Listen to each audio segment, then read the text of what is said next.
Welcome back to Life and Times of the Homeless Boomer, the most joyous, forget homeless person, the most joyous person you will find.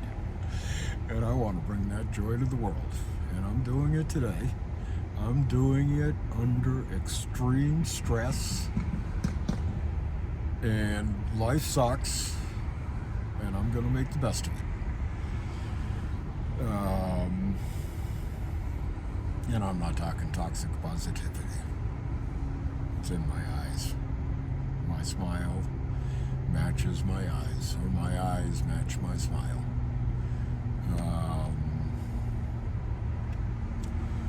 So, how did I become homeless? Well, born in 1960, was around with Reagan.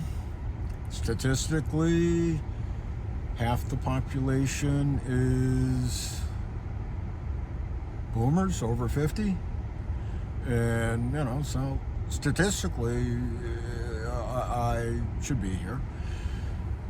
And everybody thinks they're drug addicts and veterans, they are veterans. Veterans that have drug addicts, veterans that don't. I see people down there in fucking wheelchairs. It's like, what is a guy in a wheelchair doing living in the streets?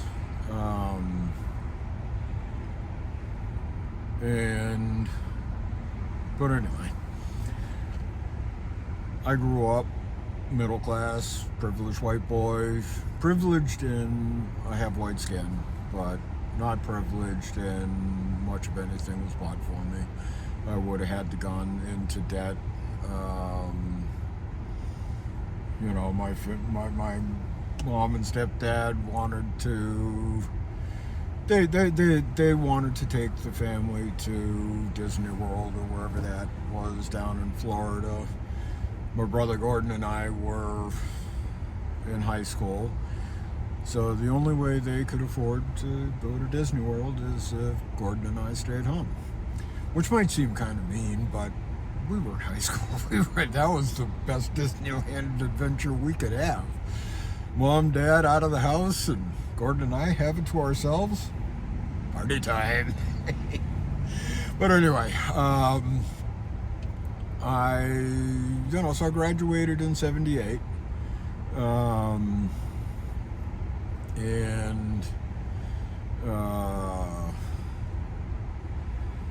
That was before anybody knew anything about dyslexia.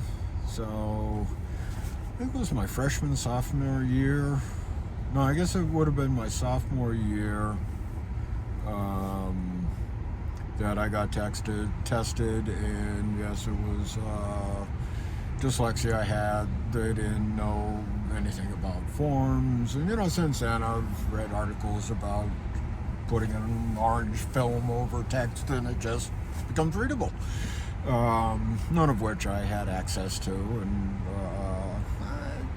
I think I'm smart. I would go to math class once or twice a week and ace the tests because I just wasn't challenged. I had no interest in history or a lot of the crap that they were teaching. I don't know what my issue was, but I look at my transcripts and they had no business graduating me.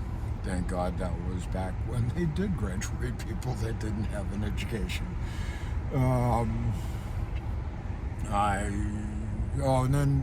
So I went to a private school under some chapter in Massachusetts, probably the only state in the union that had a chapter to support mentally challenged or whatever dyslexia falls into. And I could have gone. I went to several different schools, one of which was very strict. It was like locked down. It's like, yeah, no way. And then I went to the extreme because my mom turned hippie in the middle of high school, which was a free school. God, I can't remember where that was. Wayland, Weston? No, not Weston. But anyway, there was feces spread over the bathroom walls, and you just could do anything, and apparently these kids did everything. I don't know how successful any of their graduates were or what happened out of that, but hell, I graduated high school without an education.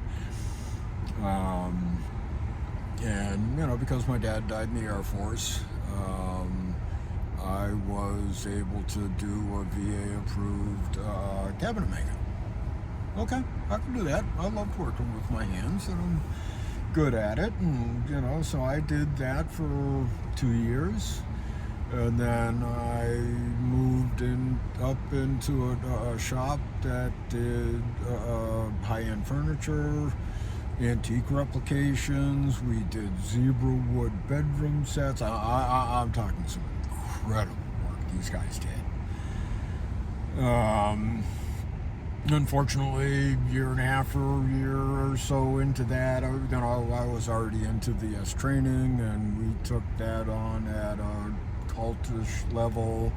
I did the supervisors program, which was very demanding. I did all their workshops, and I loved everything I got. The commitment to an authentic way of being and taking on life's challenges very differently. But I was doing the S training, part of the training in the seminar leadership program. I used to do the logistics. I can't remember what the name of it was. But logistics manager, I think they called it. I'm sure they had a more highfalutin title or something.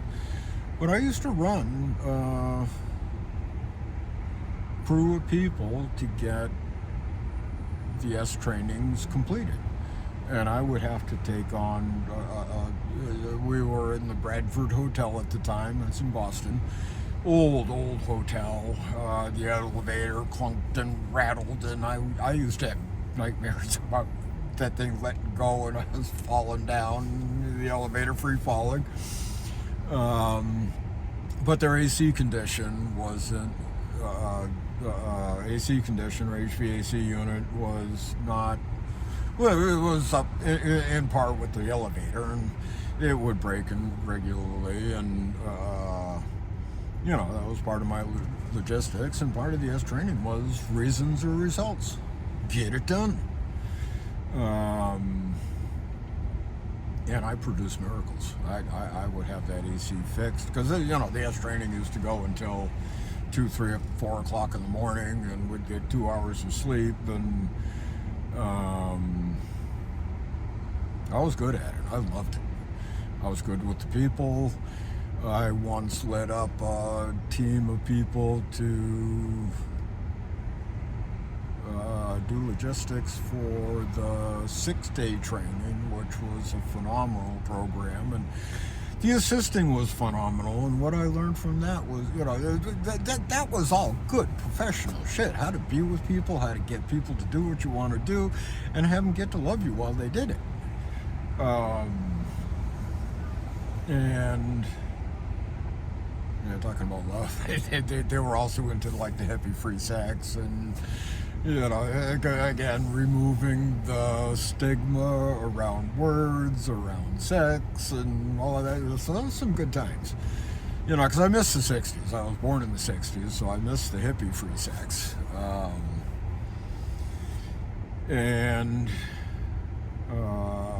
So I did a lot of that, and I was tied up on the weekends, and I was useless on Monday, and I think I ended up getting fired from that job. And then from there I went into modifying vans for the disabled. We were doing the raised roofs, and we did the van where the person in the wheelchair could drive. So we had to lower the floor, weld it all in. Sometimes we were cutting and modifying frames, and so that the wheelchair could roll up to the steering wheel and lock in. We're talking lock in like there's no tomorrow, because it needs to be able to handle a 60-mile-an-hour crash. And then we had to take all the wiring, because a lot of these were high-level quads, and we would have to take all the electricity and put it on in this box with these toggle switches like this, so that the guy could just you know, pump this stuff and turn his lights on, turn his wipers on. We did it. We did a car for a guy that had no arms, so he was braking, gassing, braking, accelerating, and steering with his feet. Mechanism so that he could open the door with his feet. I'm assuming he closed the door with his butt, but and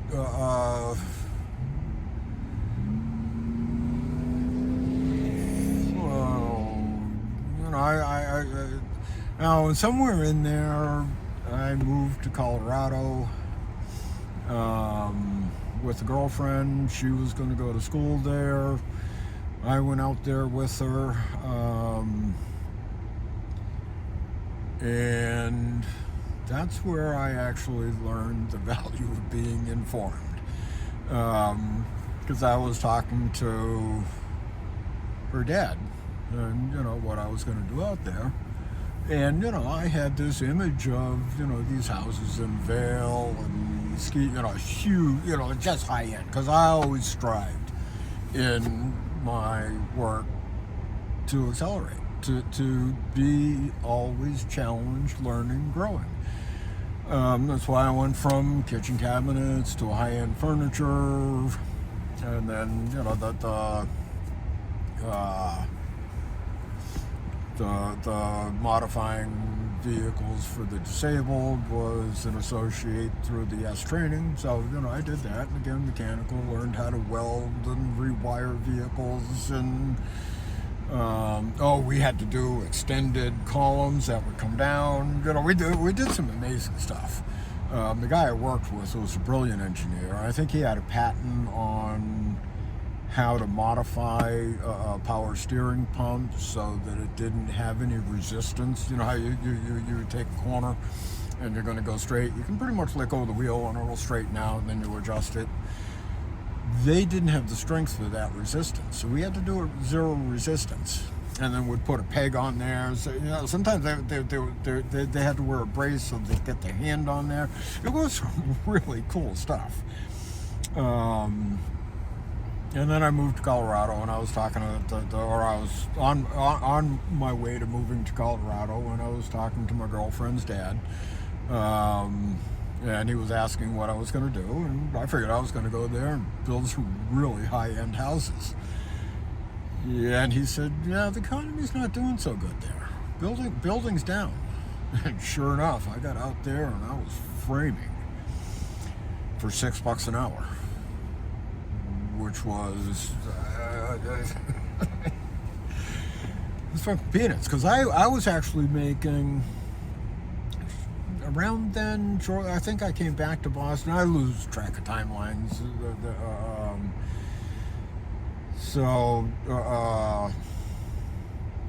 I was framing for $6 an hour, and shortly after that, I was able to make $25 an hour as a project manager. I think that was in, site super, and I think that was back in 1985, 85, 89, somewhere in there.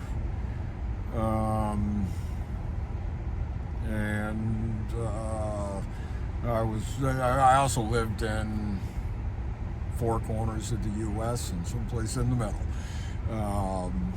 Because I moved in when I was 20 or so. I went down to South Carolina. My mom had a friend and kind of set up because I just wanted to, I needed to move on. I thought I moved out of there because I hated winters. So I moved down to Isle of Palms, Charleston, South Carolina, and started a little cabinet shop. So even then I was entrepreneurial. I would have been 21, 22. I think that, but anyway. It was just too racist for me. I had to get out of there. Went back to Massachusetts, and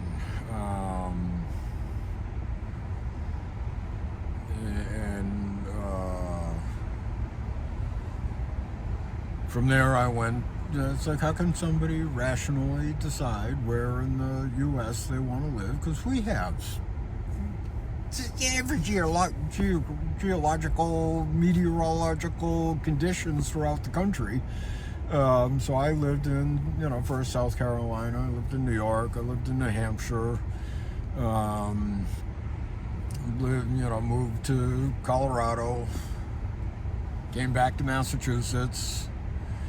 And then I went to Southern California. In Southern California, I think it was my second trip there. It was, no, so I went to Southern California, and when I was down there, I ran a shop, and I was shop foreman behind the table saw. I think at one point, these sheets were, I think they were 45 pounds each, MDF, melamine, and I would run 70 sheets a day through the table saw, manage the shop, mark up all those pieces as to what they were, and of course I had one other white guy and a crew of Mexicans. That was the first I had met Mexicans, because we were up in, of course, there's nothing down south, and up in Massachusetts, we had Puerto Ricans and blacks. And it wasn't until I was there that, I ran into immigrants. And when I left there, Salvador came up to me and he goes, "You know what? It chokes me up again that I can make this kind of difference without knowing it and stay committed to it." He's respected me the day I walked into that shop. And I asked him why. He called me by my name. How absurd is that? That's how brown people who contribute so much to this country are treated. And look at what we're doing to them now. They are the backbone of this country. Which is another place, if I get bailed out, I make enough money on YouTube, whatever it is, I want to document the brilliance of the brown people in this country. And I'm not talking about the college educated, I'm not talking about the engineers, I'm talking about the fucking baristas, I'm talking about the taco flippers at Taco Bell. There's a place in Beverly. Now, if you know anything about the Enneagram, you will know how far I have come if you know what a 5 is. I was unable to express feelings forever. And I dedicated a lifetime of learning how to express feelings and having them. Miraculous. But anyway, there's this one woman at La Victoria, excellent restaurant, and you should see her prepare the food. I go in there, I'm fascinated. She's up looking at the menu and she's like doing this shit, and, it's all ending up in the boxes and it's going out, and it's mind-boggling. Why can't she afford a house? She is working hard. She does what she does brilliantly. And I'd like to document these people, present them to the world. It's like, no, these people are working hard. They deserve full benefits, medical care, and the ability to buy a house, afford a house. So, a little side gig, I was going to talk about my career and where I got here. I always strive to be better. So when I was down in Southern California running a shop, we did a lot of commercial work. We did a lot of offices, and so we did some high-end work. But I'd pretty much maxed out my skills and ability. There wasn't anything I could do. I loved doing round shit. We used to get a lift of like black walnut in. And when the shop closed, I would take all of those sheets out and I would line the shop with them, and I'd find the sheets that matched, and because you could get, because they shuffle in the deck. So when they manufacture them, they're peeling a tree, and it's all grain matched and book matched, and the sheets are that way as well. But of course, after getting stacked into for delivery and all that, they'd get mixed up. So I would take all those 70 sheets and I'd have them lined around the shop, and I would just study and look for the grains, and I would find 3-4 sheets that that tree rolled down that wall. It was gorgeous. And I'd take those and save those for my doors. And then I'd start ripping up my sides and my backs and my anything that was exposed out of the maple. And then when it got to the doors, I'd pull out my select sheets, and I'd make a wall of cabinets look like one tree rolled right down there. So I was good at what I was doing, and I loved it. But I lost the challenge. So what I did next is I found a guy that does Japanese-style timber framing. The oldest wooden structure in the world is like 1,300 years old, and it's in Japan. We're talking about a timber frame structure that did not use metal fasteners. And I'm talking joinery that was staggering. And we were in the middle of Nevada City, out in the middle of nowhere, off the grid. We had an outhouse, and we had an old army generator to fire up the shop. Which was an interesting time in itself, because we would, depending on the draw, you had to adjust the generator. So when it was getting time to mill, we're using the planer, we're using the bandsaw, we're using the joiner, and we're doing all of this. We're talking heavy equipment, because we were using timbers that were 14, 16 feet long and 8 by 8, 10 by 10. So we would have to fire up the generator, and then would fire up all the equipment that we were going to use, and we were going to leave on for 4 or 5 hours at a time, because once we fired up all the equipment, we had to go back to the generator and adjust the ohms and get it all balanced so that it was generating the power that we were drawing. And then we would bust our ass for 4 or 5 hours just humping these logs around and running them through the equipment.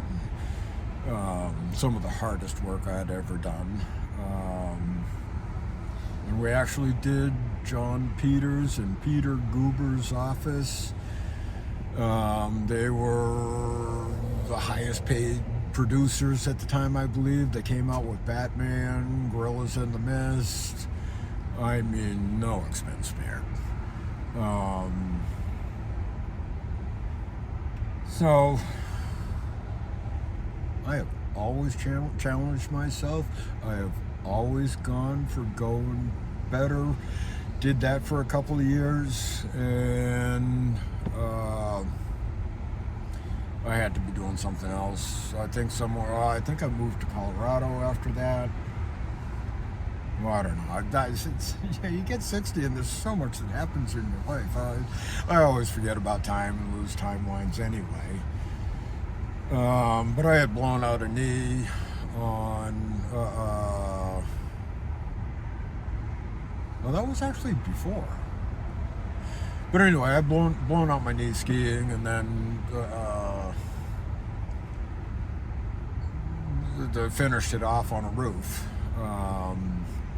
Jumping valleys, and crashed and burned, almost fell 3 stories, and said, yeah, I'm getting old. I was still fully capable of doing it, and I got a lot of friends that have done it forever, but they all have blown out rotator cuffs and bad knees, and they just killed themselves. So I did architectural associate's degree in architectural drafting. Loved it.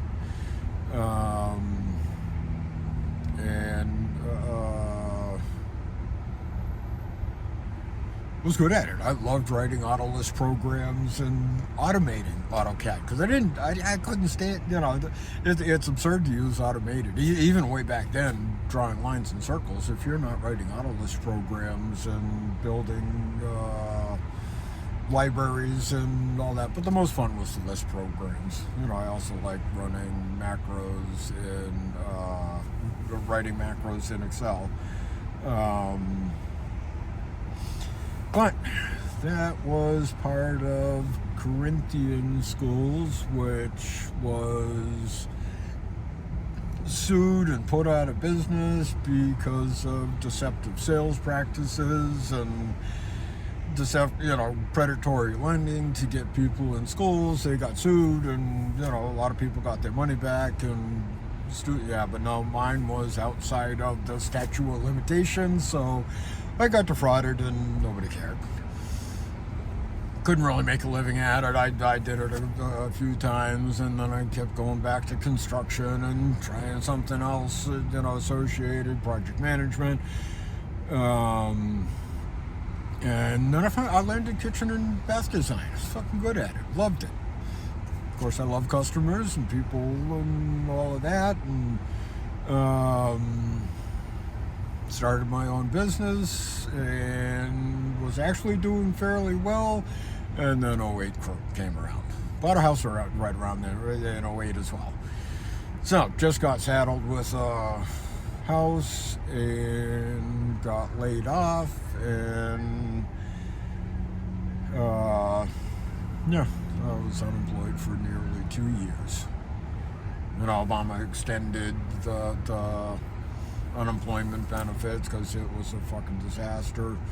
But I lost 2 years of building a business, and then at that point, I how to get back into it, and starting from scratch again. And then a cousin that is part owner of Bob's Discount Furniture, offered me a position for sales. Again, I loved it. It was social, it was people, I was talking to people, I was selling shit. I wasn't top dog because I was ethical and didn't lie to people and didn't do, there was some people that I couldn't believe they let them stay on the floor. But, they're owned by Bain Capital, so they don't care about thieves and unethical practices as long as they're making sales. And there was some scum on the floor. So I was median. I always joke with the managers, I strive for mediocrity. But, did well at that. But, again, so, with that and with the affordable housing, because we had a 2-person double income and supporting the house, it wasn't so bad, but not shortly after that, I called it quits with the ex. I was 17 years of being beat up by a nasty, vile narcissist. I'd had enough, and I finally walked away. What was most important to me was shared custody of my son, so I walked away from the house. I walked away from any money she owed me. She owed me money. That's But it still didn't work out because she fought me tooth and nail over custody of Daryl. I finally won that. She got the legal because I was just tired of fighting. But I walked away from equity I built in the house and affordable housing. And all that time, my wage wasn't going up, but my rent certainly was. So, I got whacked. Actually, the one area I did do well was COVID. But I got whacked by the Corinthian school scam and couldn't make a living and still had a student loan of which I still have defaulted, and they may or may not ever come after me on that. I've got taxes that are, it's just all bad, and I'm not the only one. And I made some stupid mistakes, sure. But am I an idiot? Am I not able to produce? Am I not worth keeping on this planet? Keeping on this planet respectably. A house, an income that I can take adventures and own a boat. You know, a boat is just a path to, you know, it's a social magnet. Nobody, rarely somebody will turn down a boat ride, but it's where I have good bonding time. Daryl and I love the boat. Kid was docking a boat at 11 years old, running in an open ocean at 9, 10 years old. Kid was good. I'll talk about that some other time. Because I'm seeing this getting to be 30 minutes or so, probably ought to wrap it up.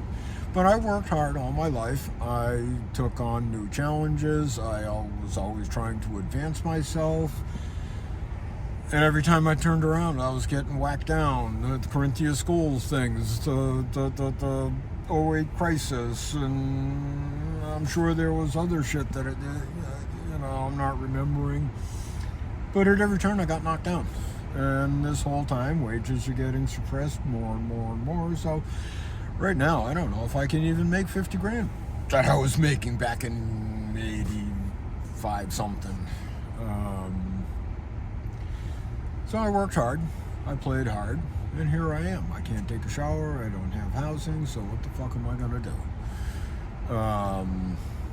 And this Uber thing is just, I'm running the truck in the ground, I'm not keeping up with maintenance. It's gonna be, if I don't do something, produce something, it's gonna be break and I'm gonna be on the street. I want my boy back. I want to make a living. I want her to bail me out. Give me a task to do. Give me a direction ahead. I'll do that too. So, you see me out and about. Give me a joy to the world. Peace and love and harmony.